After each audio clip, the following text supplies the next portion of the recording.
அவர் வார்த்தைக்கு அழிவே இல்லை. எந்த வார்த்தை? பைபிளில் இருக்கிற வார்த்தை. நான் சில வீடியோஸை பார்ப்பேன், கார் எரிஞ்சிருக்கும், உள்ளே இருக்கிற பைபிள் எரிஞ்சிருக்காது. அதை எடுத்து பெரிய அற்புதமாக காட்டுவாங்க. அது இல்லைங்க, பேப்பரில் இல்லை. பேப்பர் அழியாது இருக்கிறதுல விசேஷம். எங்கள் வாழ்க்கையில் அவர் கொடுத்த வார்த்தை அழியாமல் இருக்கிறதா விசேஷம்.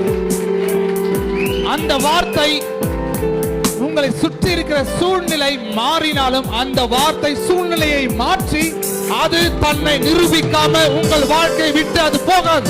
அதான் பைபிள் சொல்லுது, வானம் பூமியும் ஒளியும் என் வார்த்தையும் ஒரு உறுப்பாகிலும் கீழே விழாது.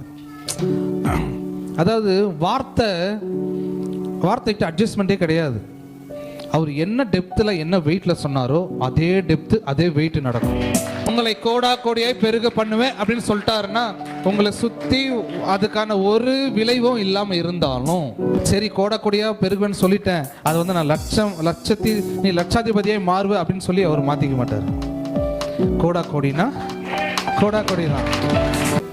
மரபியல் வியாதி அது சிலுவையோடு முடிக்கப்பட்டது. எங்கள் அப்பா இப்போ சொல்லணும்னா எங்கள் அப்பாவுக்கு வந்து வீசிங் இருக்கு. ஸோ எங்கள் அப்பாவுக்கு இருக்கிற வீசிங் எனக்கு இல்லை, என் தம்பிக்கு இருக்கு. அதாவது ஜெனட்டிக்கில் இருந்து வர சில விஷயங்கள்லாம். இப்போ எங்கள் மம்மிக்கு வந்து சுகர் இருந்துச்சு, எங்கள் அண்ணாக்கு சுகர் இருக்குது. இப்போ என்னை கொண்டு போய் ஹாஸ்பிட்டலில் ஃபுல் ஸ்கேன் பண்ணாலும் எனக்கு ஒன்றுமே.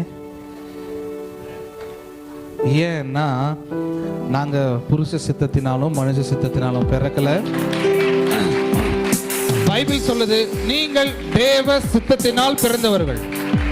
அப்படின்னா என்ன சொல்றாரு? உனக்குள்ள இருக்கிற டிஎன்ஏ உங்க அப்பாதோ உங்க அம்மாதோ கிடையாது. அது வானத்தை பூமி படைத்த என்னுடைய டிஎன்ஏ உனக்குள்ள வைத்திருக்கிறேன்.